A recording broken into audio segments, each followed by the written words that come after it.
Nous ne savons pas les choses les plus importantes que nous voulons savoir. Nous ne savons pas combien de temps Peter a vécu, nous ne savons pas à quel point il a souffert, et nous ne savons pas comment il est mort.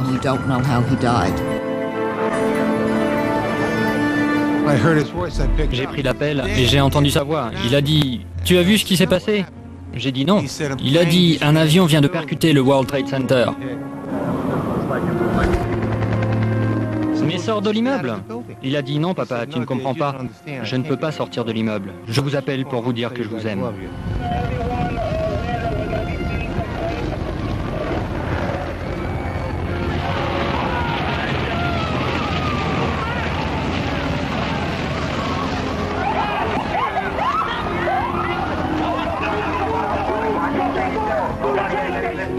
Derrière l'attentat le plus meurtrier perpétré sur le sol américain, très vite un visage se dessine, celui d'Oussama Ben Laden. Je veux la justice. Je me souviens de cette vieille affiche au Far West. Il est écrit « Recherché mort ou vif ». Bilan des attentats les plus destructeurs de l'histoire, près de 3000 morts. Aujourd'hui, 5 ans après cette journée macabre, les victimes et familles de victimes réclament toujours justice.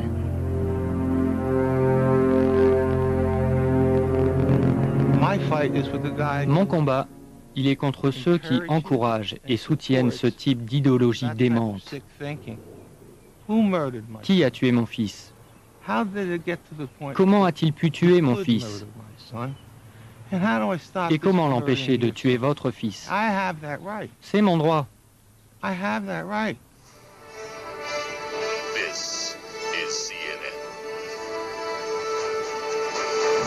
Les familles de victimes des attentats du 11 septembre ont déposé aujourd'hui une plainte contre ceux qui ont financé le terrorisme et réclament des milliards de dollars. Le 15 août 2002, moins d'un an après les attentats, une plainte est déposée au tribunal fédéral de Washington. Plus de 6000 personnes, victimes et familles de victimes du 11 septembre, se portent partie civile et exigent un procès pour voir les coupables punis. Les individus qui sont accusés dans cette plainte ont le sang de mon fils sur leurs mains. Pour les défendre dans ce procès, les familles ont choisi 2 avocats de renom, Alan Gerson et Ron Motley. Tous sont déterminés à voir juger les responsables au plus vite. Ils peuvent courir, ils peuvent se cacher, mais ils ne nous échapperont pas.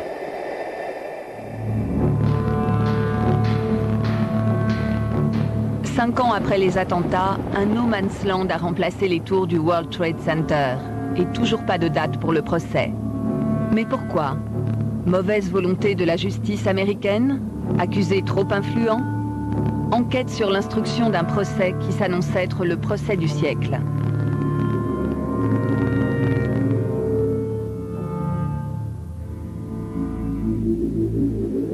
Nous sommes allés à Charleston, en Caroline du Sud. C'est le quartier général des avocats du procès. À la tête de l'équipe, 2 éminentes stars du barreau américain. Les 2 hommes se sont fait un nom en gagnant par le passé des procès très médiatisés. Pour eux, défendre les familles de victimes du 11 septembre est un véritable devoir.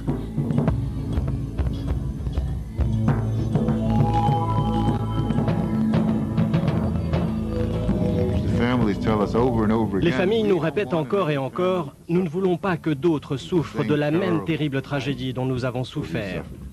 Et quand j'irai au paradis, nous ont dit des membres de certaines familles, je suis convaincu que je reverrai mon fils ou ma fille. Ils me demanderont, papa, qu'as-tu fait après ma mort pour empêcher que cela ne se reproduise? Et je veux pouvoir dire, fils, voilà ce que j'ai fait. Je suis allé en justice.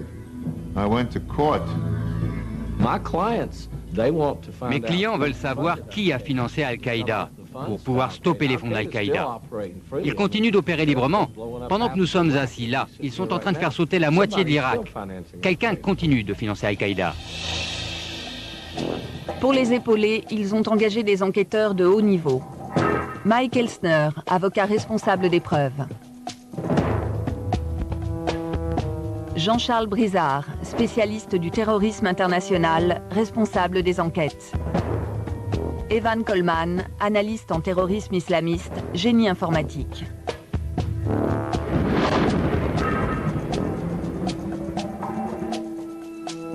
Nous avons pu accéder au lieu le plus sécurisé du bâtiment. C'est ici que des milliers de preuves, documents, cassettes vidéo ou encore photographies sont consignées. Des informations classées top secret et pour cause. Il y a un grand nombre d'informations très sensibles dans ces documents. Nous avons dépensé des millions de dollars pour obtenir ce type d'informations. La plupart de ceux qui enquêtent sur le terrorisme enquêtent sur ceux qui commettent les attentats, mais ne ciblent pas toujours l'argent. Nous l'avons fait. Nous avons suivi la trace de l'argent, d'où il vient, où il va et qui le met à disposition. Grâce à ces documents, nous allons montrer comment cet argent est utilisé. Aujourd'hui, Matt Celito et son fils Jonathan ont rendez-vous au siège avec les enquêteurs. Ce père de famille a perdu son fils aîné dans l'attentat. Depuis 4 ans, ils sont investis d'une même mission, trouver les responsables des attentats du 11 septembre et les amener devant la justice. Al-Qaïda fonctionne comme une entreprise. Le groupe terroriste reçoit un immense soutien matériel qui lui permet d'accomplir des attentats. Le camion que vous voyez fournit une logistique.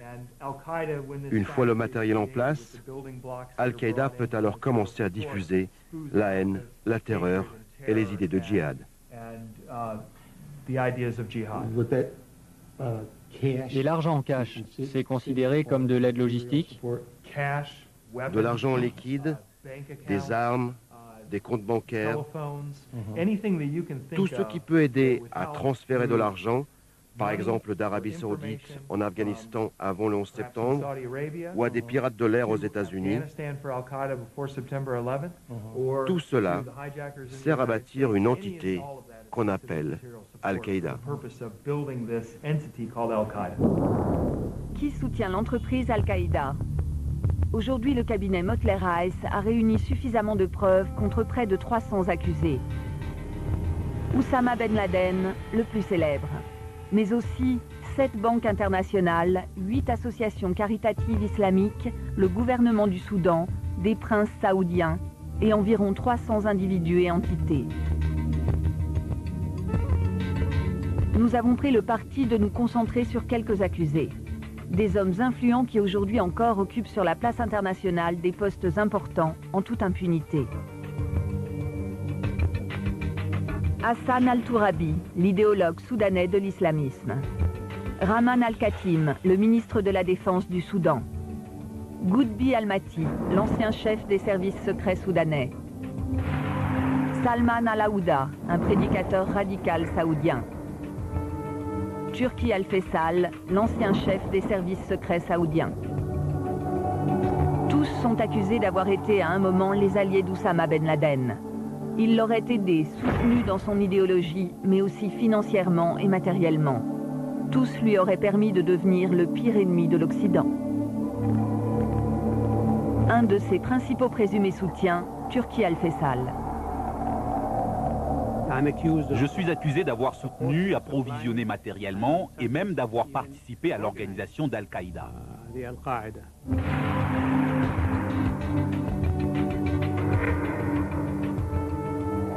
C'est en 1979 que le prince saoudien rencontre Oussama Ben Laden pour la première fois pendant la guerre en Afghanistan.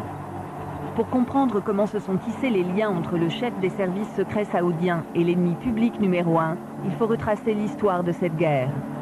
En 1979, l'URSS envahit l'Afghanistan. L'Arabie saoudite vient immédiatement en aide aux Afghans.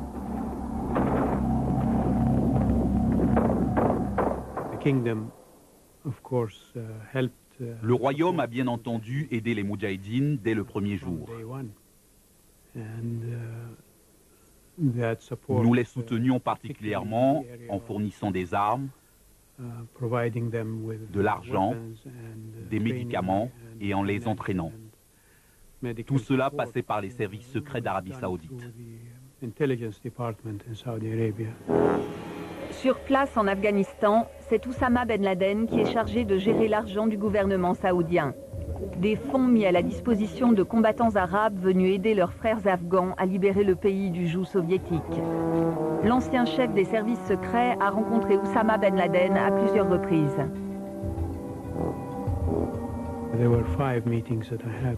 Je crois que je l'ai rencontré à peu près à 5 reprises, quand il contribuait au soutien des Moudjahidines. Il les aidait surtout financièrement et matériellement. Ben Laden faisait partie des gens qui soutenaient les Moudjahidines. Les Saoudiens ne sont pas les seuls à aider les Moudjahidines. Les Américains, eux aussi, apportent un soutien inconditionnel à ces combattants arabes. Le conseiller du président américain en matière de sécurité à l'époque s'est même déplacé sur le terrain afghan. En pleine guerre, le président Reagan réitère son soutien aux Moudjahidines. Nous continuerons à aider les Moudjahidines, quoi qu'il arrive.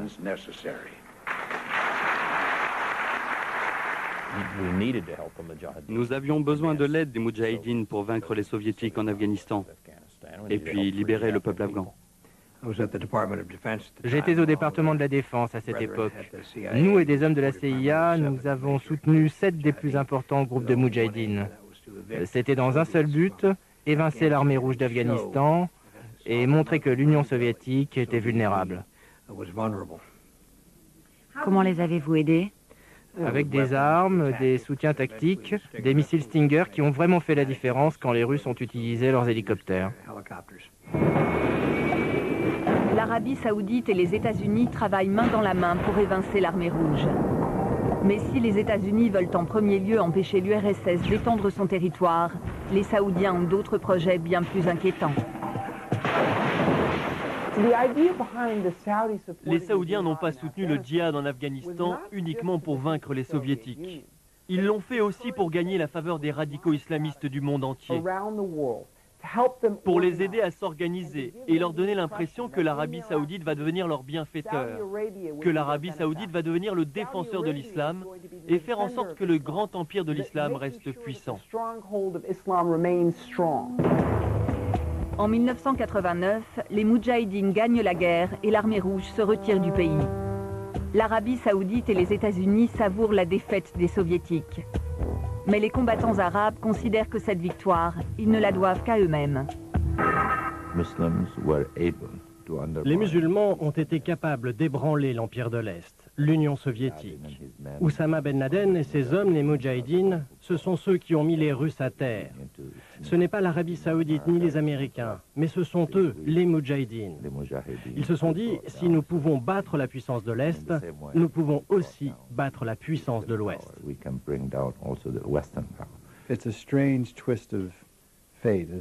C'est un étrange coup du destin, non? D'un côté, nous avons engagé les Moudjahidines parce qu'ils se battaient contre les Soviétiques qui étaient à cette époque considérés comme nos ennemis. Les rapports de force ont radicalement changé en à peine 10 ans. Les islamistes focalisaient sur les Soviétiques et puis la situation s'est renversée et ce sont les États-Unis qui sont devenus le mal incarné.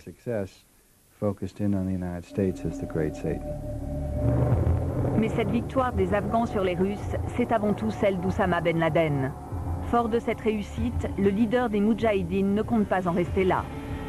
Désormais, il va œuvrer dans un seul but, poursuivre le djihad, la guerre sainte.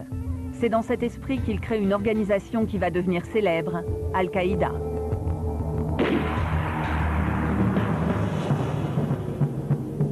Les avocats du cabinet Motley Rice ont retrouvé des documents exceptionnels qui dévoilent des facettes insoupçonnées du réseau terroriste. Ces informations ont été découvertes en Bosnie-Herzégovine en 2002. Ce document décrit la création d'Al-Qaïda. Il décrit la structure d'Al-Qaïda dans tous ses détails, comment ils sont organisés. C'est un ensemble composé d'unités militaires, religieuses, financières et même de collecte de fonds, toutes programmées à diffuser son message.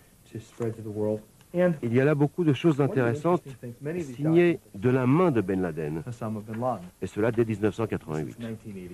Quand la guerre en Afghanistan s'est terminée, l'idée d'Oussama Ben Laden était de mettre en place un djihad global. Ces documents démontrent qu'à partir de ce moment-là, ils ont capitalisé sur tout ce qu'ils avaient appris en Afghanistan. Ils se sont appuyés sur ce savoir-faire pour créer ce qu'ils appellent aujourd'hui Al-Qaïda. À la tête de son organisation encore secrète, Oussama Ben Laden retourne dans son pays d'origine, l'Arabie Saoudite. Il est accueilli en héros. Il fait le tour des mosquées, des écoles et des universités pour y relater ses faits d'armes. Sa popularité ne cesse d'augmenter.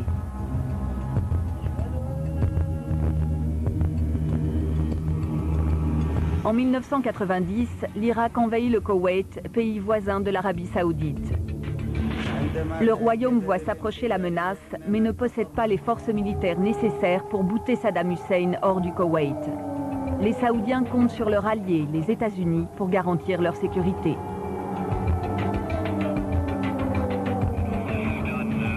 Quatre jours après l'invasion, l'ambassadeur américain de l'époque, Charles Freeman, rencontre le roi d'Arabie Saoudite.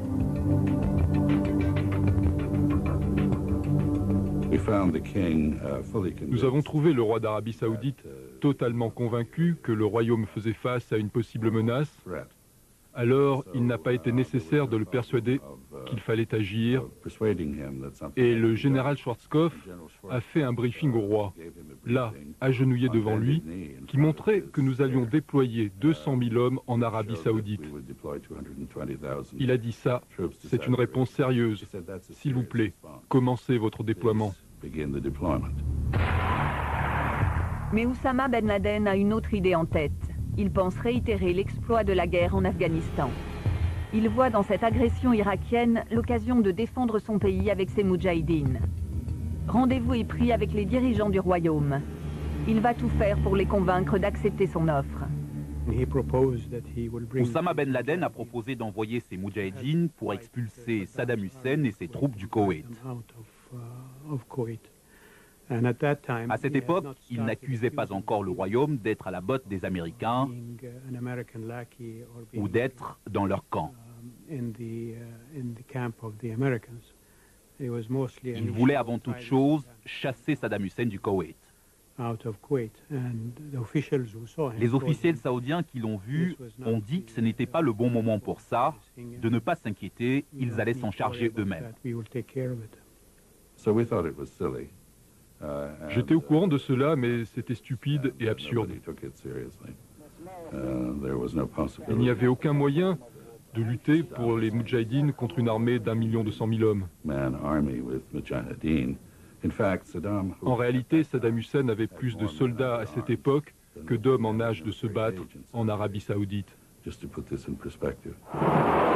En janvier 1991, les forces de la coalition, les États-Unis en tête, lancent l'opération Tempête du désert pour libérer le Koweït.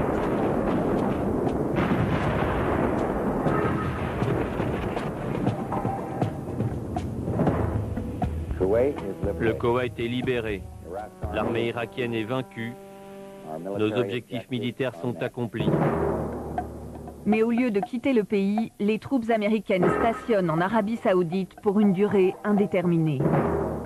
Les problèmes avec les extrémistes ont réellement commencé après la guerre. Parce que Saddam Hussein, contrairement à nos prévisions, s'est maintenu au pouvoir et nous sommes restés sur place. C'était irritant non seulement pour les extrémistes, mais aussi pour le peuple saoudien.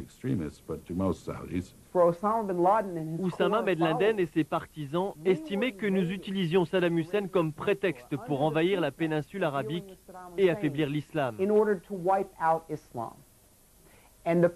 La présence de 500 000 soldats étrangers était considérée comme une tentative de l'Occident de dominer le monde musulman. Ça a donné à Ben Laden et Al-Qaïda les moyens dont ils avaient besoin pour se créer des soutiens politiques dans le royaume. C'est là que les problèmes sont devenus vraiment sérieux. Oussama Ben Laden accuse le pouvoir saoudien de se corrompre avec les infidèles. Il prêche dans les mosquées et s'exprime dans des rassemblements. Il appelle la population saoudienne à la révolte. Mais Ben Laden n'est pas seul dans cette lutte. Il s'appuie sur des prédicateurs. Nous sommes allés dans la région du Nadj, le fief intégriste d'Arabie Saoudite, pour rencontrer un chef religieux très influent, Salman al-Aouda. Pour les intégristes islamistes du monde entier, cet homme est considéré comme un véritable maître à penser. Que les Américains disposent de grandes bases, c'est inacceptable. Il n'y a aucun doute là-dessus. L'installation des troupes américaines en Arabie Saoudite ou dans n'importe quel autre pays est inacceptable. Il est supposé que les gouvernements et les peuples aient la capacité de se défendre et qu'ils mobilisent leurs citoyens pour résister. À l'image de Salman al-Aouda et Oussama Ben Laden, tous les chefs religieux islamistes veulent rallier à leur cause la population saoudienne. Pour propager leurs messages radicaux, ils enregistrent leurs prêches enflammées sur des cassettes audio diffusées en masse. C'est avec difficulté que nous avons retrouvé des enregistrements de prêches incitant à la violence. Voici un prêche de Salman al-Aouda. Cette cassette a été enregistrée pendant une conférence donnée par le chef religieux en 1991 à Seattle, aux États-Unis.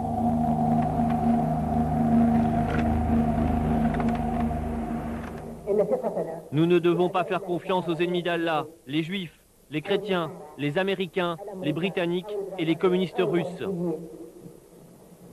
Ce sont eux qui représentent le plus grand danger. Ne considérez pas les Juifs et les chrétiens comme des alliés. Ils sont les alliés les uns des autres. Celui qui les considère comme des alliés est l'un des leurs. Ces cassettes se sont vendues à des millions d'exemplaires dans des librairies, des marchés, des conférences ou encore dans des mosquées. Aujourd'hui, elles continuent de circuler dans le monde entier. Bien sûr, nous, à l'ambassade américaine, nous achetions les cassettes qu'ils vendaient et nous les écoutions attentivement. Et nous avons compris que ce courant de pensée existait. J'ai eu plusieurs conversations avec la direction générale du renseignement du prince Turki pour essayer d'obtenir l'assurance que la famille royale était au courant du sentiment anti-monarchique et aussi du côté révolutionnaire, anti-étranger de certains sermons.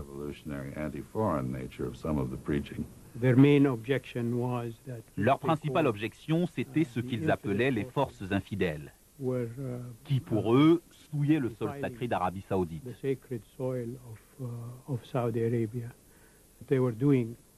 Ils créaient des troubles au sein de la société saoudienne et ils ont été jugés dans un tribunal et ont été envoyés en prison. Les chefs religieux se retrouvent derrière les barreaux en 1994 et y resteront pendant près de 5 ans. Mais cette position de martyr accroît leur popularité. Ils avaient le sentiment que c'était leur moment de gloire et que même s'ils se retrouvaient en prison, on ne les laisserait pas tomber.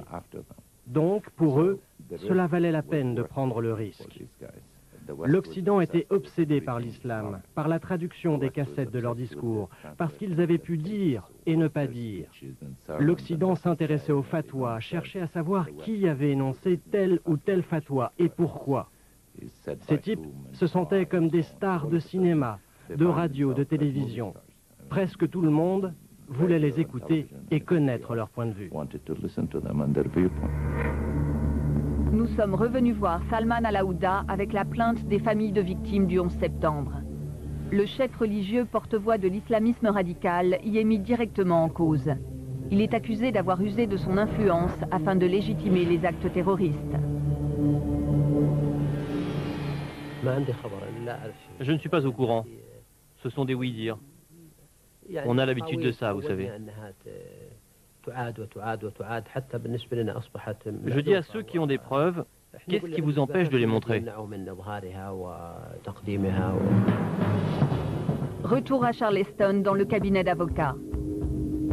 Mike Elsner nous montre des preuves accablantes impliquant l'éminent prédicateur. Il a retrouvé des images et des documents provenant directement du site internet de Salman al-Aouda. Après les attentats du 11 septembre, le site internet a été fermé. Ces images montrent qu'il faisait la promotion d'un islam radical, appelant au djihad, appelant à des activités militaires et montrant le type de violence qu'il a toujours encouragé. Nous avons aussi des preuves de courriers email ainsi que leur contenu qui était diffusé sur Internet par Salman al-Aouda. Les gens demandaient des conseils d'ordre religieux et Salman leur répondait. On l'interrogeait sur le droit ou l'obligation de s'engager au djihad et il répondait à ce genre de requêtes. Que disait-il? Il disait que s'engager au djihad est une obligation religieuse, que les musulmans se doivent de défendre leur religion et que des attaques contre des civils innocents est autorisée. Pour les avocats, aucun doute. Le chef religieux est coupable d'utiliser la religion pour légitimer les actes terroristes. Mais Salman al-Aouda a sa propre version des faits. Ces paroles n'ont aucune valeur juridique. L'influence négative n'est pas uniquement de la responsabilité du guide spirituel, mais aussi de celle des disciples. Ils peuvent très bien avoir été influencés de manière négative par le Coran, la politique américaine ou par tout autre biais. Les fidèles peuvent interpréter le message à leur manière. Cela ne relève en aucun cas de ma responsabilité. Nous avons réussi à nous procurer un document vidéo inédit datant du début des années 90. Il s'agit d'une conférence filmée et diffusée dans le monde entier. Le discours de Salman al-Aouda est subtil, mais le message est clair.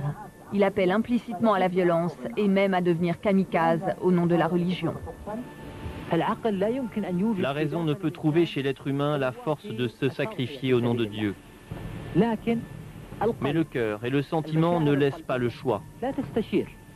Si l'être humain a des sentiments, une foi inébranlable en Dieu et un dévouement absolu pour l'islam, dans des situations où il devra montrer son courage et son sacrifice, il agira alors sans se poser de questions.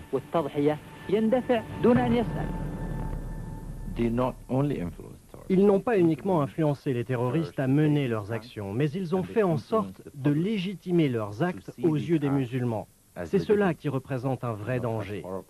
Le vrai danger n'est pas de conduire quelqu'un à commettre un acte, mais d'amener toute une population à considérer ces actes comme acceptables et comme constituant le devoir de chaque musulman. Ben Laden a lui-même félicité Salman al-Aouda et Awali et indiqué qu'il les considérait comme étant des intellectuels dont il fallait suivre les préceptes pour mener le djihad. Les chefs religieux et Oussama Ben Laden sont considérés comme des trublions par le gouvernement saoudien. Ben Laden est sommé par les dirigeants du royaume de quitter l'Arabie saoudite.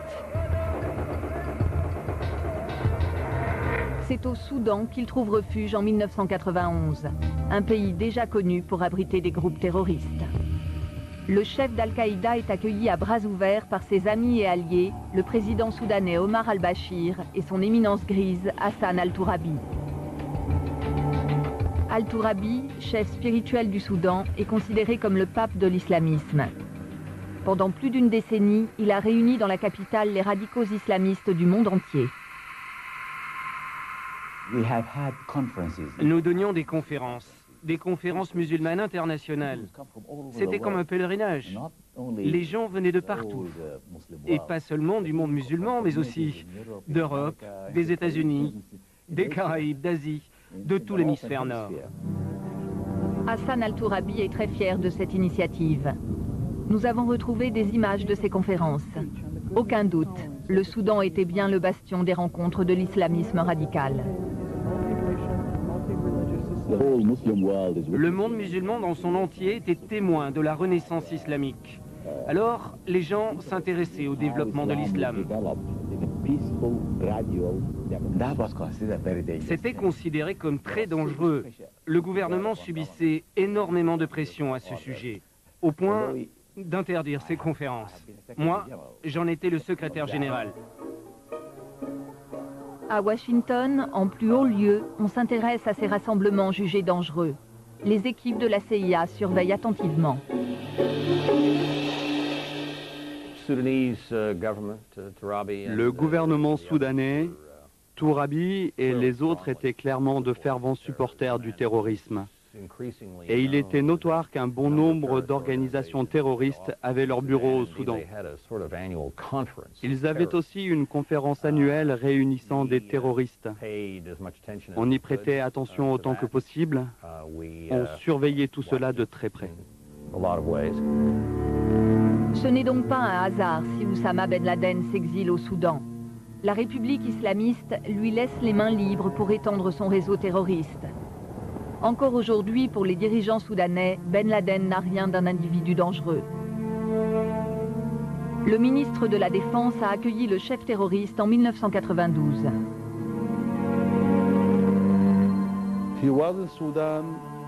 Il était au Soudan, mais je ne pense pas que c'était un terroriste. Il vivait juste une vie normale. Il voyageait, il venait, il repartait. Vous voyez, il vivait dans une maison ici à Khartoum, la maison était connue de tous, et sa famille aussi était là. Il était calme, il n'apparaissait jamais en public. Il n'était pas connu, même dans le voisinage, ou du public plus généralement. Il n'est apparu qu'une fois dans les médias, lors d'une cérémonie officielle avec le président, pour l'inauguration d'une route. Il est venu au Soudan et a commencé à faire du business ici. Il venait d'une grande famille saoudienne. Il investissait dans le pays à un moment où le gouvernement avait désespérément besoin d'investisseurs étrangers et encourageait particulièrement les Arabes à venir. Banque, agriculture, construction, au Soudan, Oussama Ben Laden investit dans tous les domaines. Mais ce qu'il achète avant tout à coût de millions de dollars, c'est une totale liberté d'action. Pour commencer, il fait venir ses escadrons d'Afghanistan. Ce sont des milliers d'Afghans arabes qui rejoignent leur chef à Khartoum. Là encore, le gouvernement soudanais lui donne le feu vert. Le Soudan leur ouvrait ses portes et certains se disaient qu'ils ne pouvaient aller qu'en Syrie ou au Soudan.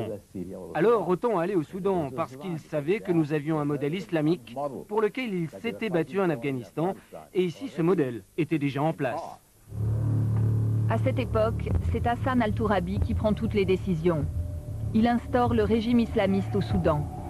Et c'est encore lui qui permet à Ben Laden et ses moudjahidines de s'installer dans le pays.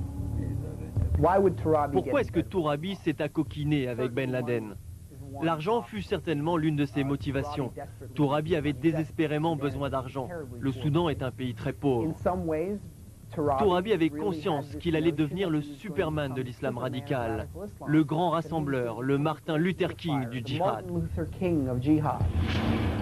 Dans la plainte du 11 septembre, c'est le gouvernement soudanais dans son ensemble qui est accusé. Hassan al-Tourabi, l'idéologue islamiste. Rahman Sir al-Khatim, l'ancien ministre de l'Intérieur. Goudbi al-Mati, l'ancien chef des services secrets. Ainsi que le président du Soudan, Omar al-Bashir. Nous leur avons montré la plainte initiée par les familles des victimes du 11 septembre. Ils sont unanimes. C'est complètement faux. Ce n'est pas vrai. C'est sans fondement, sans aucun fondement. Devant un tribunal, ils n'ont aucune chance. Pourtant, les accusations notifiées dans la plainte du cabinet Motley Rice sont explicites. Le gouvernement soudanais ne s'est pas contenté d'héberger Oussama Ben Laden et ses moudjahidines. Tous sont accusés d'avoir apporté leur soutien et leur aide aux terroristes. Le gouvernement soudanais a autorisé et encouragé des camps d'entraînement au Soudan, ce qui a permis à Al-Qaïda de se refaire une santé pour un bon bout de temps. Nous avons demandé aux Soudanais de répondre à ces accusations. Nous n'avons jamais autorisé de camp d'entraînement pour les étrangers. Jamais, vous m'entendez? Le seul camp d'entraînement d'Al-Qaïda que je connaisse se trouvait en Amérique, dans le but d'utiliser des avions pour les attentats de New York et de Washington. C'est probablement le seul camp d'entraînement sophistiqué qui ait jamais existé.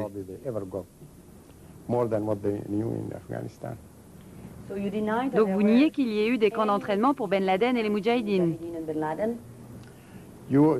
Vous m'avez dit que le gouvernement soudanais était accusé d'être un sponsor du terrorisme et d'avoir autorisé des camps. Je nie ces allégations.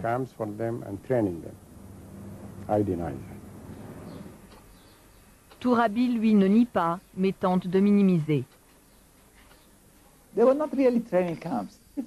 Il n'y avait pas vraiment de camp d'entraînement. C'était quelque chose de vraiment insignifiant, de très limité. Ce n'étaient pas des camps de grande envergure. Ils avaient probablement une ferme quelque part, où ils faisaient des exercices, ou des entraînements très limités. Evan Coleman, l'expert en terrorisme engagé par le cabinet d'avocats, a les preuves de l'existence de camps d'entraînement au Soudan. Ben Laden possédait des camps d'entraînement où se déroulaient des séances de tir et des enseignements sur les explosifs. Nous avons des témoignages d'anciens membres d'Al-Qaïda qui nous le confirment. Nous sommes partis à la recherche du principal camp d'Oussama Ben Laden au Soudan. Direction Soba, à quelques kilomètres de la capitale. C'est ici que le chef terroriste a installé un camp d'entraînement pour ses moudjahidines. Un site qui s'étend sur plus de 8 hectares. Là, c'est la propriété où a vécu Ben Laden. Il vivait ici? Oui. Nous avons voulu entrer dans la maison d'Oussama Ben Laden. Depuis son départ, une famille soudanaise a pris possession des lieux. Salam alaikum. Ici, c'était la propriété de Ben Laden. Mais depuis 6 ans, elle appartient au gouvernement du président Omar al-Bashir. Toute cette propriété est là. Mais à peine le temps d'en savoir plus, un homme de la sécurité intérieure surgit et réclame un document officiel qui autorise notre présence. Pour gagner du temps, nous donnons une autorisation, mais bien évidemment, elle ne nous permet pas de filmer ici. Et pour cause, ce document est impossible à obtenir. Le lieu est interdit. Nous profitons de quelques minutes d'inattention pour pénétrer dans la maison qui a servi de quartier général à Oussama Ben Laden pendant près de 4 ans. Nous continuons notre visite, mais cette fois ce sont 3 hommes qui font irruption. Le ton monte entre les 3 individus et notre collaborateur soudanais. T'es pas musulman. T'es musulman? T'es musulman? Faut pas collaborer avec ces gens-là, mon frère. Ça t'arrange, hein? Mais c'est pas officiel tout ça. C'est pas officiel. Écoute, cousin, c'est un grand problème que t'as créé là. Tu ne dois pas collaborer avec eux. Ils font ça contre les musulmans.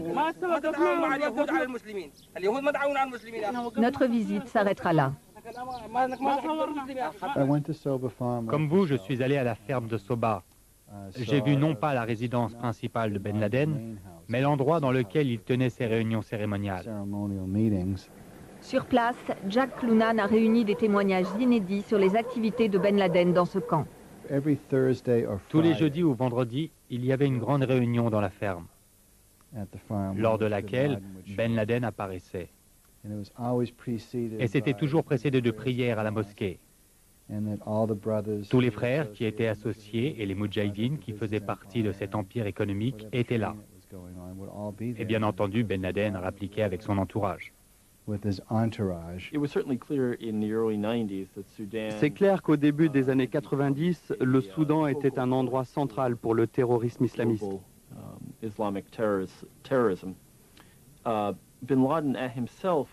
Mais Ben Laden n'était pas une priorité à cette période. En fait, le gouvernement américain ne cherchait pas activement à comprendre ce qu'il s'apprêtait à faire. Pourtant, en février 1993, l'Amérique est frappée sur son sol. Un attentat à la voiture piégée se produit au World Trade Center à New York. Les terroristes veulent déjà voir la tour s'écrouler. Ils n'atteignent pas leur but, mais tuent 6 personnes et en blessent une centaine d'autres.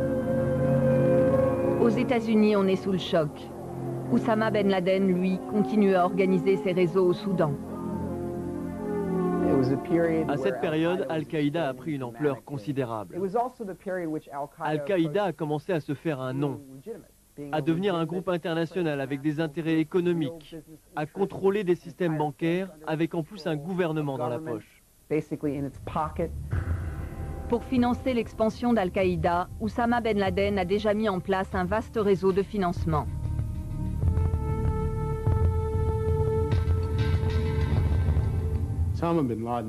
Oussama Ben Laden et Al-Qaïda ne se reposaient pas seulement sur une somme d'argent fixe, sur de la famille, des proches ou même des réserves existantes à travers le monde et qui auraient pu être utilisées pour des opérations et pour soutenir l'organisation. Non, ce qui se passait en revanche, c'est qu'Al-Qaïda levait constamment des fonds pour financer son action. Ça représente l'étendue du réseau financier d'Oussama Ben Laden tel qu'il était connu en 2001, c'est-à-dire avant les attentats du 11 septembre. Sur une période de 10 années, jusqu'en 2001, c'est près de 500 millions de dollars qui sont parvenus au réseau Al-Qaïda pour se financer. Donc c'est très important. C'est un jour historique pour la lutte contre le terrorisme. Jean-Charles Brizard est l'enquêteur principal du cabinet Mottler-Heiss. Il a été engagé par les avocats américains dès 2002. Ce Français spécialiste du financement terroriste traque l'argent du réseau Al-Qaïda dans le monde entier. Il a en sa possession un document inédit dans lequel on peut lire les noms des premiers financiers de l'organisation. Il y a un élément important qui a été récupéré dans le cours de notre enquête, c'est un des documents fondateurs d'Al-Qaïda, qu'on désigne comme la Golden Chain, la chaîne en or. C'est la liste d'une vingtaine de personnalités, toutes saoudiennes, qui étaient considérées au sein d'Al-Qaïda comme les principaux financiers de l'organisation, donc au moment de sa création. On retrouve dans cette liste des personnes très connues, d'anciens ministres, des banquiers, parmi les principaux banquiers saoudiens, des hommes d'affaires, bien entendu, et des marchands. De ce côté-là, on a les donateurs. Dans cette liste de donateurs, on trouve notamment le nom d'un célèbre homme d'affaires saoudien, proche de la famille Ben Laden. Dont Oussama Ben Laden, donc un certain nombre de ses proches. Alors là, on a le nom d'un donateur, Bin Mahfouz, lequel donne à au sein d'Al-Qaïda, Oussama Ben Laden. Khalid bin Mahfouz n'est autre que le plus grand banquier d'Arabie Saoudite. Son nom est inscrit dans la plainte des familles de victimes du 11 septembre. Il est accusé d'être un des financiers d'Oussama Ben Laden et d'Al-Qaïda. C'est en 1986 qu'il prend la tête de la première banque saoudienne, la NCB, National Commercial Bank. Fin 90, la Banque centrale saoudienne fait une enquête sur les fonds versés par la banque NCB. Elle met notamment le doigt sur des transferts de grosses sommes d'argent à destination d'organisations caritatives. Il a été révélé qu'un certain nombre de fonds ont pu être détournés au profit d'ONG contrôlées par Ben Laden ou par des versements directs à des personnes liées au sein de Ben Laden. Donc on a une banque dont on peut soupçonner déjà à cette époque qu'elle participe au financement du terrorisme. Et ces mouvements d'argent inquiètent bien au-delà des frontières saoudiennes. Dès le milieu des années 90, un certain nombre de responsables politiques occidentaux ou arabes ont fait le déplacement en Arabie Saoudite, sont allés voir le roi, le ministre de l'Intérieur, le ministre de la Défense, le responsable des services de renseignement, pour leur dire « nous avons la preuve qu'un certain nombre d'ONG saoudiennes financent des réseaux terroristes, des réseaux violents, et qui commettent des attentats ». La France est l'un des premiers pays à s'inquiéter de cette situation. En 1994, Charles Pasqua, ministre de l'Intérieur de l'époque, fait le déplacement en Arabie Saoudite. Il sera un des témoins de la partie civile au procès.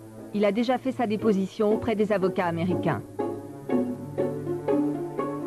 Je me suis rendu en Arabie Saoudite. J'ai rencontré le prince Naïef, qui était mon homologue, et un certain nombre de responsables saoudiens, dont le prince Turki, qui était le responsable du renseignement. Et je leur ai dit qu'une partie non négligeable des crédits qu'ils affectaient à la Ligue islamique mondiale servait en réalité, pouvait servir, mais de mon point de vue servait, à la construction d'un islam radical et par conséquent de base à des actions violentes. Le financement du terrorisme ne venait pas que d'Arabie Saoudite, mais aussi d'autres pays du Moyen-Orient. Il y avait également du financement terroriste venant d'individus en France, en Allemagne, en Angleterre ou d'autres villes européennes. Donc, ce n'était pas seulement en provenance d'Arabie Saoudite.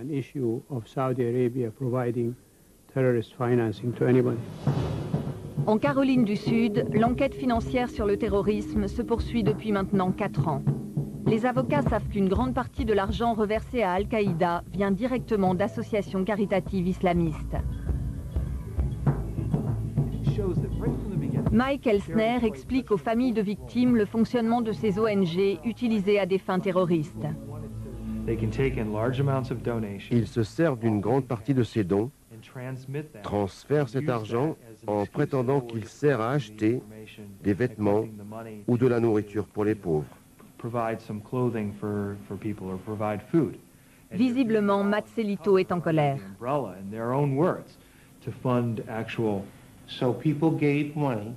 Donc les gens donnent de l'argent. Et cet argent trouve son chemin jusqu'aux terroristes pour finalement être utilisé dans le but de tuer des Américains.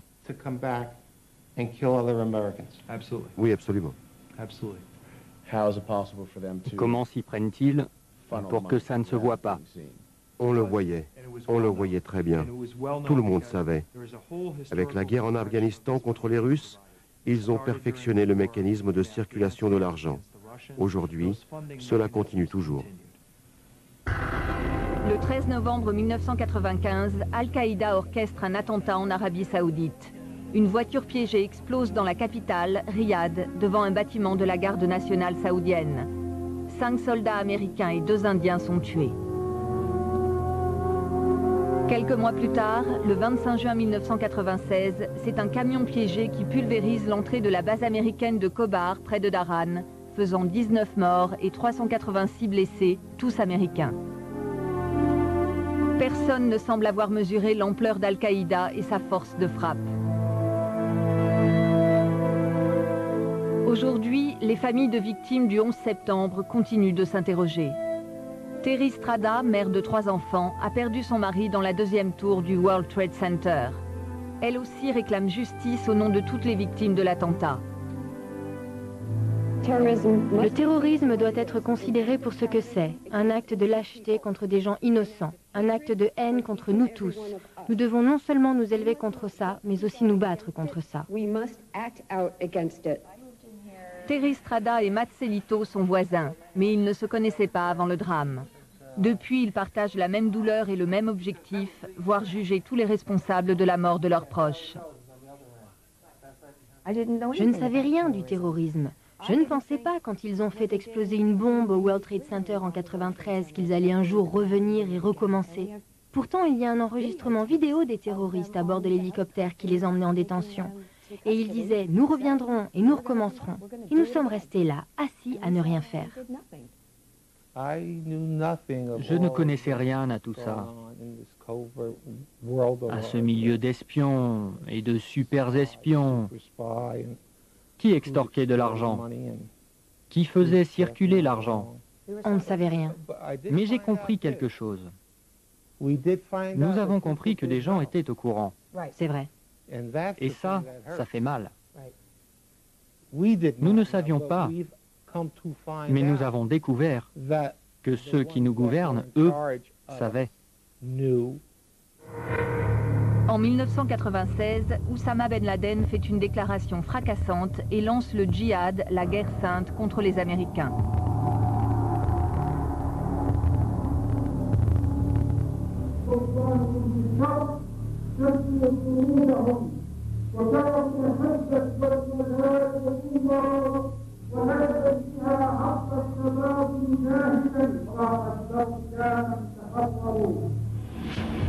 C'est à ce moment que le chef terroriste devient l'ennemi officiel des États-Unis. Les Américains décident d'agir et font pression sur le gouvernement soudanais qui continue à héberger Oussama Ben Laden. À ce moment-là, la décision était prise et les Américains ont dit aux Soudanais très clairement et sans ambiguïté « On veut que vous l'expulsiez, envoyez-le où vous voulez ». Nous leur avons dit, ces gens-là sont là, ils font leur boulot, ils ne sont impliqués dans rien de mal, vous feriez mieux de les laisser là, nous gardons un œil sur eux. Mais ils n'ont pas voulu, ils ont commencé à nous mettre vraiment la pression. Après avoir protégé Ben Laden et lui avoir permis de consolider son réseau terroriste, les Soudanais cèdent et contre toute attente font une proposition aux Américains. Une opportunité incroyable qui aurait pu changer la face du monde. Le gouvernement soudanais a proposé aux Américains de leur livrer Oussama Ben Laden. Mais ils ont refusé parce qu'ils disaient qu'ils n'avaient pas de preuves contre lui. Et c'est ça la raison. Oui, nous n'avions pas de preuves matérielles contre lui. Nous ne pouvions pas nous présenter devant une cour de justice et condamner Ben Laden. Et bien entendu, la dernière chose que l'on souhaite quand il s'agit d'un terroriste, c'est de le mettre en prison, le juger et qu'il soit finalement acquitté. Ça aurait probablement été la pire situation pour nous. Faute de preuves, Oussama Ben Laden reste donc libre, mais il est sommé de quitter le Soudan. Les Américains ont obtenu gain de cause.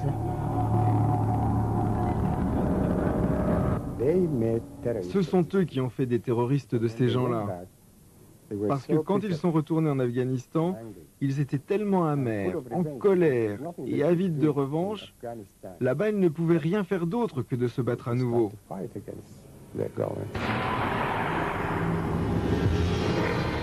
Le chef d'Al-Qaïda choisit de s'exiler en Afghanistan avec ses moudjahidines.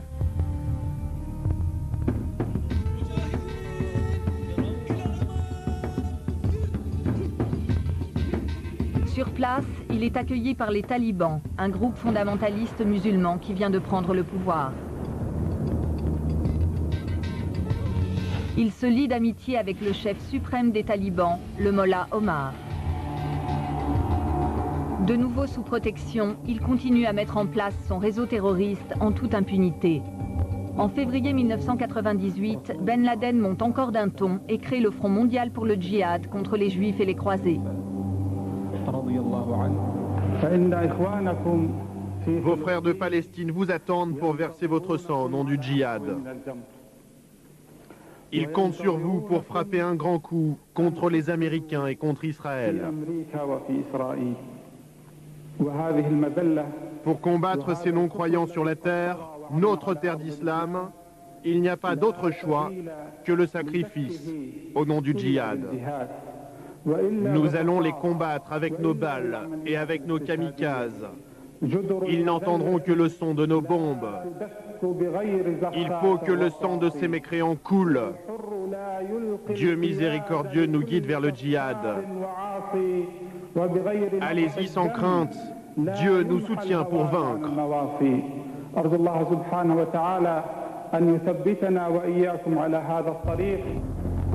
Une déclaration qui fait mouche. Les Américains et leurs alliés saoudiens réagissent. La décision est prise. Il faut à tout prix arrêter Oussama Ben Laden.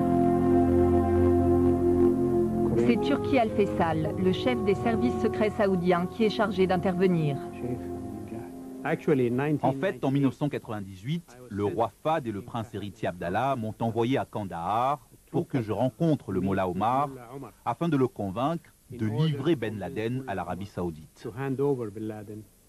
Le prince Turki Al-Faisal était une des seules personnes qui avait de l'influence sur les talibans. Notre espoir, c'était qu'il arriverait à les persuader de faire le bon choix. D'abord, parce que l'Arabie saoudite et l'Afghanistan avaient de bonnes relations. Ensuite, parce que les Saoudiens soutenaient les talibans. Enfin, parce que l'Arabie saoudite jouait de sa stature religieuse. Et j'ai rencontré le Mollah Omar à cette époque, et il m'a dit ceci. Nous devrions nous unir ensemble avec Ben Laden, qui est quelqu'un de fabuleux, qui ne devrait pas être jugé, et qu'on devrait plutôt soutenir. Alors je me suis levé et je suis parti.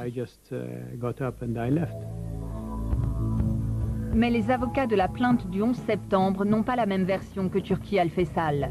Et ils affirment en détenir la preuve. Parmi les centaines de cassettes vidéo collectées, Mike Elsner nous montre la déposition d'un témoin clé. De quoi parle ce témoin? Il parle de la contribution financière du prince Turki versée aux talibans et aux membres d'Al-Qaïda. Il témoigne des activités du prince Turki en Afghanistan. Turki fournissait les talibans en véhicules et leur apportait des aides de toutes sortes. Comment avez-vous trouvé cet homme? Je ne peux pas vous dévoiler tous mes secrets. Nous l'avons trouvé en Afghanistan et il y en a encore beaucoup d'autres comme lui qui sont disposés à venir témoigner. Afin de protéger ce témoin essentiel, Mike Elsner ne peut nous montrer cet enregistrement. mais il a accepté de nous livrer une partie de la déposition écrite du témoin.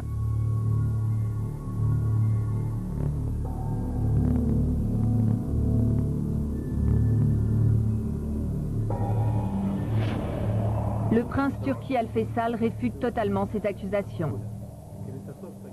C'est inventé de toutes pièces. Je vous ai déjà dit pourquoi j'étais allé à Kandahar. C'était pour faire en sorte que Ben Laden soit livré au royaume, pour le remettre à la justice. Bien sûr, ils nient tous. Mais nous disposons de preuves qui démontrent que ce qu'ils disent est faux.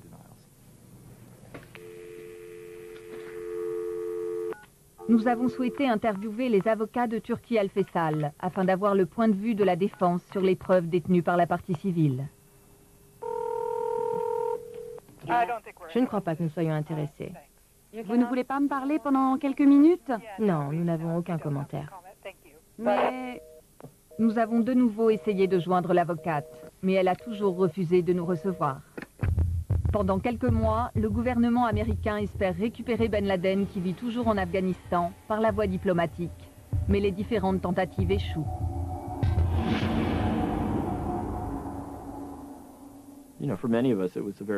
À plusieurs reprises, nous avons envoyé des hommes pour faire pression sur les talibans. C'était très frustrant parce qu'ils se montraient imperméables à toute pression. Ces échecs diplomatiques étaient vraiment frustrants pour nous. Malgré des échecs à répétition, les Américains s'obstinent à parlementer avec les talibans.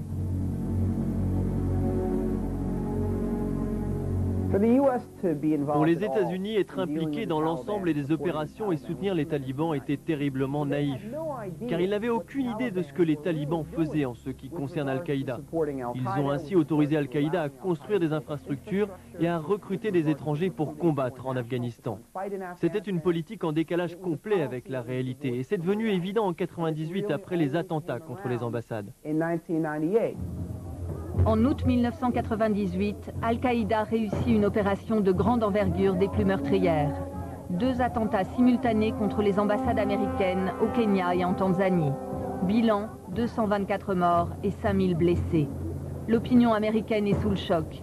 Oussama Ben Laden a tenu ses promesses.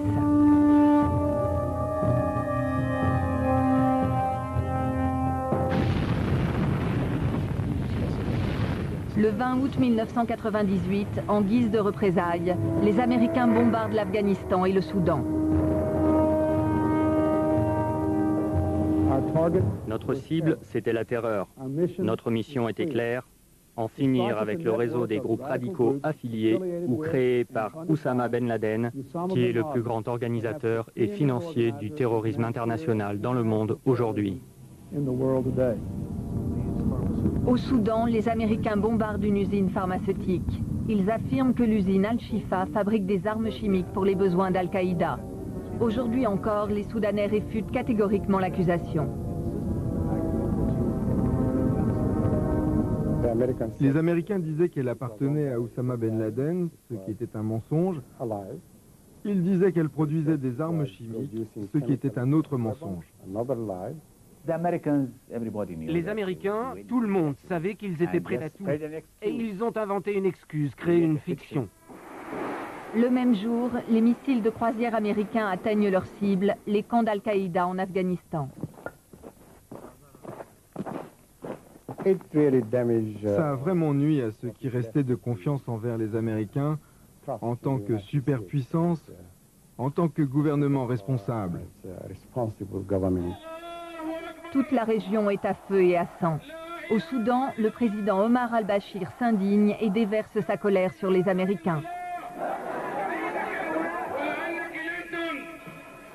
Parce que Clinton et les alliés de Clinton et les soutiens de Clinton n'ont pas de morale, ils nous combattent parce que nous sommes devenus le symbole de la morale.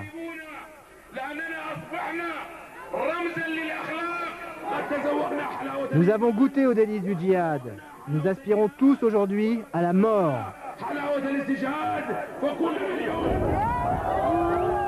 Au Soudan, au Pakistan, en Algérie ou encore en Égypte, les populations musulmanes manifestent leur haine contre l'Amérique. Oussama Ben Laden voit ses partisans se multiplier.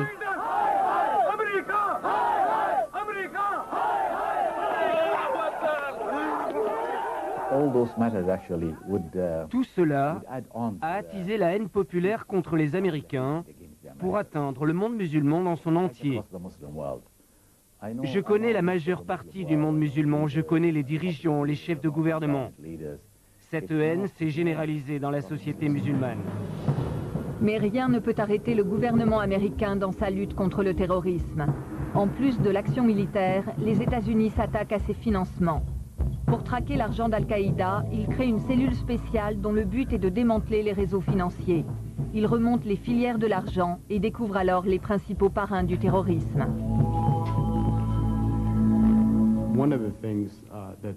Une des choses que le gouvernement des États-Unis a découvertes après 1998, c'est que des associations caritatives et des individus basés en Arabie Saoudite constituaient une importante, si ce n'est la plus importante source du financement international. Un financement qui a soutenu Al-Qaïda et ses organisations à cette période.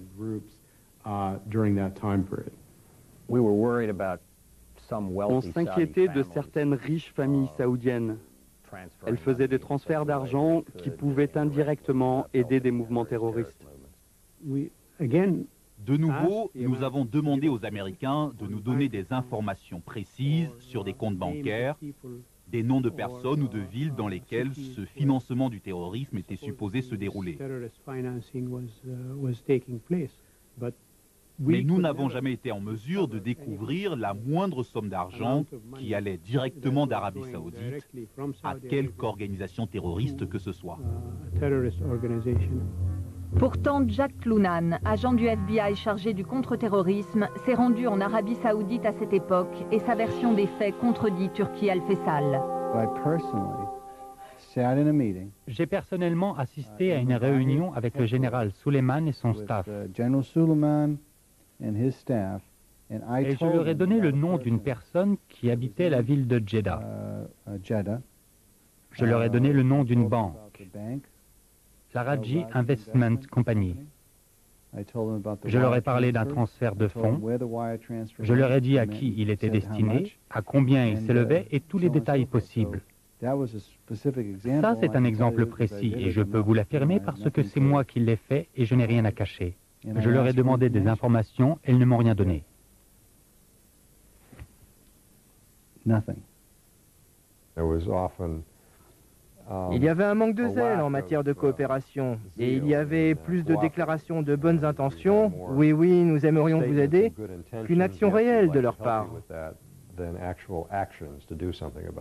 Et il n'allait pas assez loin, pas au point de désigner des personnalités politiques ou importantes, des princes ou encore des hommes d'affaires qui étaient liés à cela. Politiquement, ça aurait été difficile de le faire. Ils n'ont rien fait, ou presque rien fait, en termes de coopération avec le gouvernement américain qui leur demandait de réguler les flots d'argent dans le but d'arrêter les financements d'Al-Qaïda. Si un pays est effectivement responsable, et c'est à nous de le prouver devant la Cour, alors le gouvernement en question doit être tenu responsable des dommages causés aux victimes.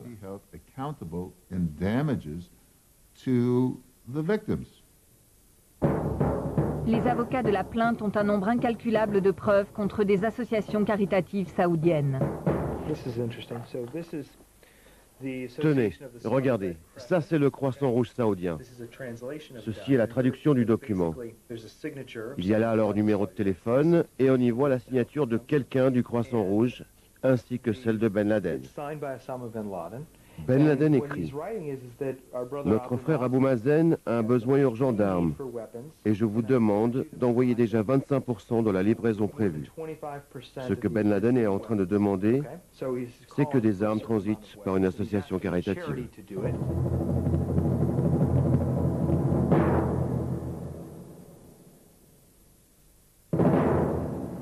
Les Saoudiens ont été prévenus plusieurs fois que des associations caritatives finançaient le terrorisme, et ils ont toujours fermé les yeux. Et ça les rend coupables de n'avoir rien fait? Oui, bien sûr. Quand on sait pertinemment que des organisations sont impliquées dans le financement du terrorisme, et ce, sur votre propre territoire, vous avez l'obligation en tant que gouvernement de faire tout votre possible pour les en empêcher. Et ça, le Royaume d'Arabie Saoudite ne s'y est jamais intéressé et n'a jamais rien fait. Du côté des familles, l'incompréhension règne et les questions surgissent. Monsieur et Madame Alderman, une autre famille engagée dans la plainte, ont perdu leur fils de 25 ans, Peter, au World Trade Center. Sa mère et moi, avec Ron Motley et Alan Garston, nous prouverons la responsabilité des Saoudiens dans ces actes de barbarie. Nous sommes implacables, nous sommes prêts à les poursuivre pour le reste de notre vie. Ils pensent que le gouvernement américain n'a pas agi assez fermement envers l'Arabie saoudite.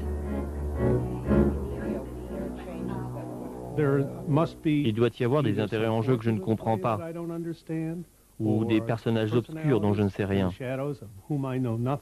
En tout cas, ça ne tient pas la route. Il y a des raisons d'ordre politique entre notre pays et l'Arabie saoudite qui font que le gouvernement se rend bien compte que ça ne sert pas ses intérêts. Vous pensez que ça a à voir avec les intérêts économiques? C'est une question de pétrole. Oui, c'est le pétrole. Nous savons que les Saoudiens ont financé le terrorisme. Et si nous n'agissons pas, ça va continuer. Et parfois dans la vie, il faut prendre position et s'y tenir. Le gouvernement américain a-t-il privilégié ses intérêts économiques avec l'Arabie saoudite? Les dirigeants, eux, estiment avoir fait le maximum pour stopper les financements du terrorisme.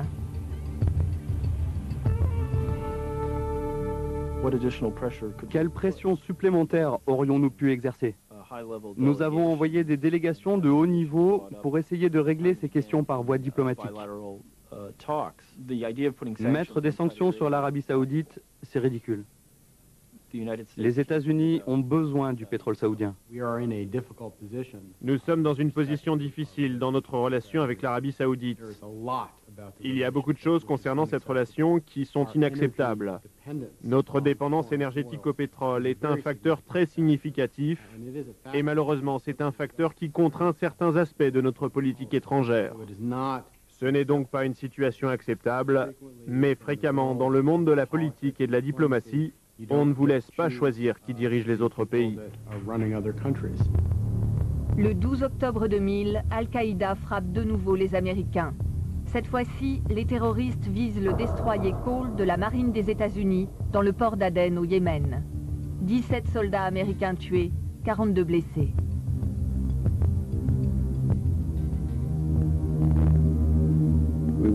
Nous découvrirons qui est responsable et nous les jugerons. Nous sommes à 11 mois des attentats du 11 septembre et Oussama Ben Laden court toujours. Les Moudjahidines continuent à s'entraîner dans les camps d'Al-Qaïda en Afghanistan. Sans être inquiétés.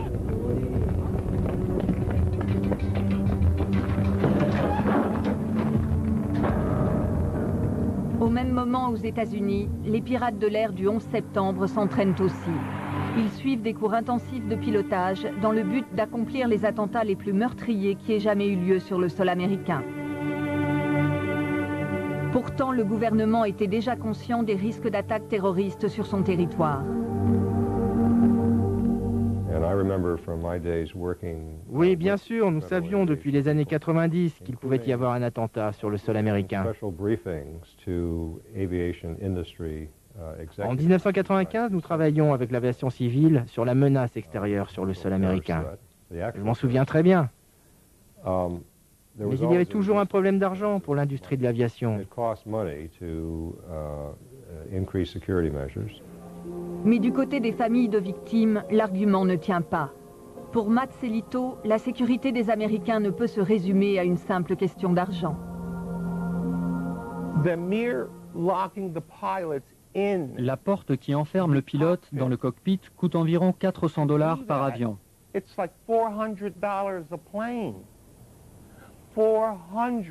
$. Pas 400 millions, pas 400 000, Juste 400 $ auraient permis aux pilotes d'être enfermés dans le cockpit et les pirates de l'air n'auraient pas pu l'atteindre. Quand on parle d'un manque d'argent, je ne l'accepte pas du tout. Ce n'est pas un manque d'argent.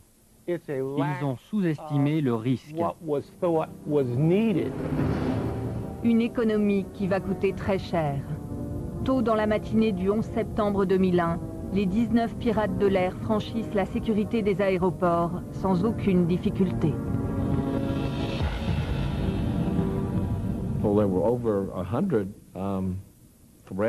Il y a eu plus de 100 menaces contre l'aviation civile américaine pendant l'été 2001. Et ils n'ont rien fait pour renforcer la sécurité dans les aéroports. Ils n'ont rien fait. 19 personnes ont embarqué dans ces 4 avions. 19. Et nous n'en avons pas arrêté un seul. 0 sur 19. C'est plutôt mauvais. Voilà comment, après des années de préparation, Ben Laden et son organisation commettent les attentats du 11 septembre. 19 membres d'Al-Qaïda réussissent l'exploit de détourner 4 avions de ligne américains sans encombre. Des avions que les kamikazes transforment en missiles avec pour cible les symboles de l'Amérique.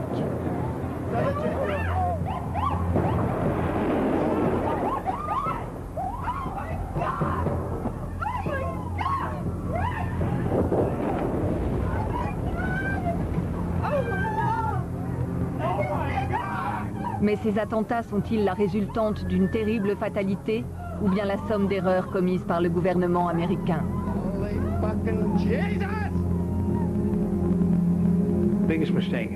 La plus grosse erreur que nous ayons commise, c'est de ne pas avoir agi assez vite. Mon point de vue en ce qui concerne Oussama Ben Laden, c'est que nous étions sur la bonne voie, mais nous n'allions pas assez vite. Si on prend l'exemple d'un train, si vous traversez la voie et que vous n'allez pas assez vite, vous vous faites écraser. C'était ça notre problème. Nous n'étions pas assez rapides.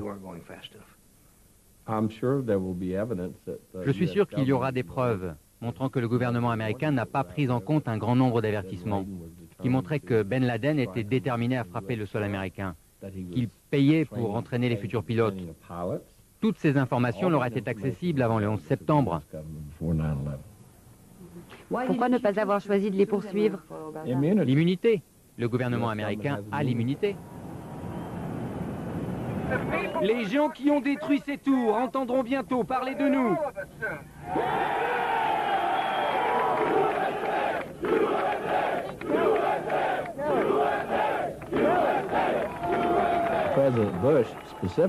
Le président Bush, après le 11 septembre, a encouragé les citoyens américains à faire des procès aux financiers d'Al-Qaïda. Il les a encouragés. Mais l'encouragement du président américain ne se traduit pas par des actes. Dès le début de son enquête, Ron Motley réclame au gouvernement l'accès aux rapports confidentiels des services secrets. La réponse laisse sans voix. Nous avons reçu une aide grandiose. 0 document et 0 aide. Les familles de victimes ont même envoyé une lettre adressée personnellement à leur président pour réclamer son soutien. Mais là encore, ni réponse, ni coopération. Pour les familles, c'est un véritable affront. Mon propre pays ne veut pas m'aider à trouver qui a tué mon fils. Ce n'est pas ce que j'attends de mon pays. Vous voulez que je vous dise, le président n'a pas donné les informations qu'il avait en sa possession pour que je puisse savoir qui a financé tout ça. Qui a payé pour que mon fils soit assassiné? Pourquoi ne nous soutiennent-ils pas? En plus, ce sont eux qui nous ont demandé de nous battre contre le terrorisme. Et c'est exactement ce que nous faisons avec cette plainte. Nous demandons non seulement leur aide, mais aussi leur encouragement pour que ce procès aille plus loin. Nous nous devons de comprendre pourquoi notre gouvernement ne nous aide pas, ne nous soutient pas. Je ne comprends vraiment pas. Et en tant que citoyen, je dois dire que je suis perplexe. Aujourd'hui, en 2006, les responsables du 11 septembre ne sont toujours pas jugés. Pourtant, dès 2002, moins d'un an après les attentats, les avocats désignent ceux qui ont soutenu Oussama Ben Laden et Al-Qaïda. Alors pourquoi George Bush n'a-t-il pas tenu sa promesse? Je ne serais pas surpris que des gens au sein du gouvernement, des individus appartenant au gouvernement, souhaitent que ce procès n'ait jamais lieu. Il y a toujours des considérations politiques quand il s'agit de conflits en matière juridique qui sont gérés par le département d'État. Dans ce cas, le département d'État privilégierait l'importance de la relation entre l'Arabie saoudite et les États-Unis.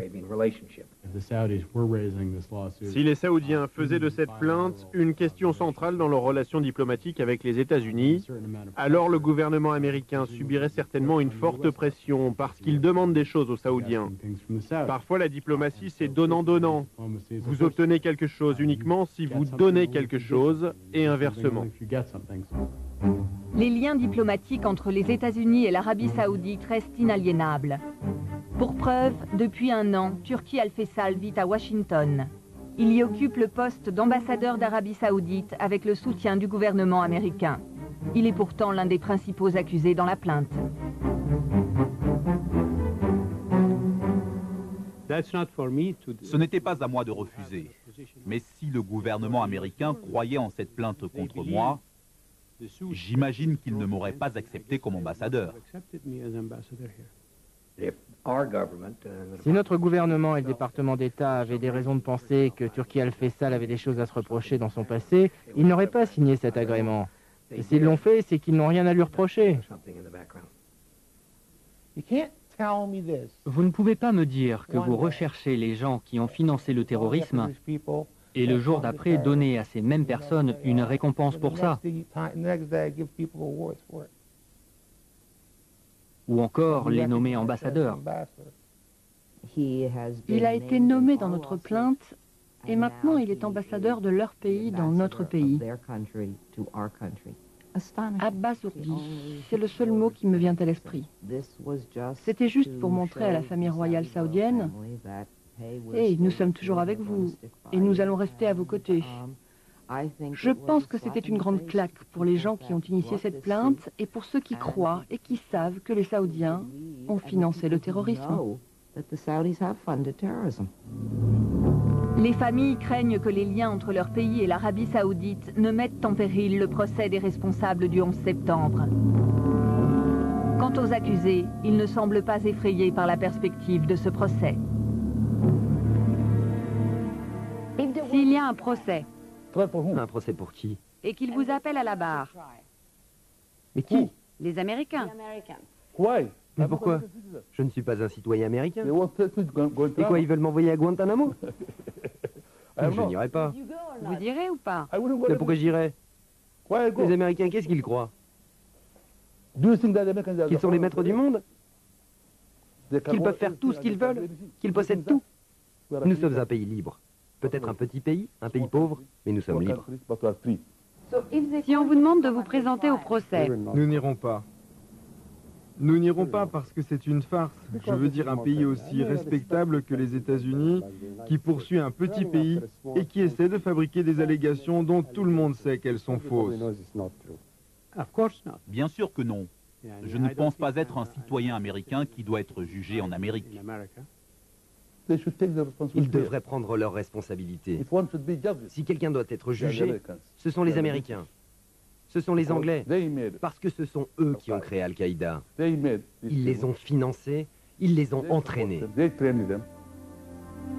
Aucun d'entre eux ne semble craindre de se retrouver un jour à la barre des accusés. Pourtant, rappelons-nous, au lendemain du 11 septembre, la déclaration du président George Bush était claire et lui déterminée. Les recherches sont en cours pour découvrir ceux qui sont derrière ces actes. J'ai ordonné aux services secrets et aux juges de tout mettre en œuvre pour trouver les responsables et les amener devant la justice. Nous ne ferons aucune distinction entre les terroristes qui ont commis ces actes et ceux qui les ont soutenus. J'ai entendu ce discours 3 jours après que mon frère ait été assassiné. Et pour moi, être assis là 5 ans après, et voir que peu de progrès ont été faits, voire aucun, je le ressens comme une trahison. Et ça fait vraiment mal.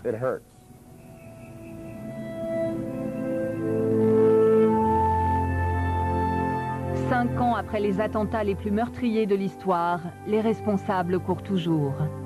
Oussama Ben Laden n'a pas été capturé, Al-Qaïda continue d'exister et les financements du terrorisme sont toujours d'actualité.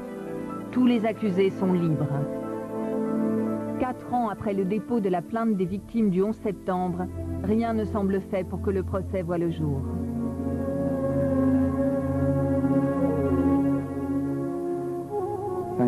Merci. Bonsoir. Et que Dieu bénisse l'Amérique.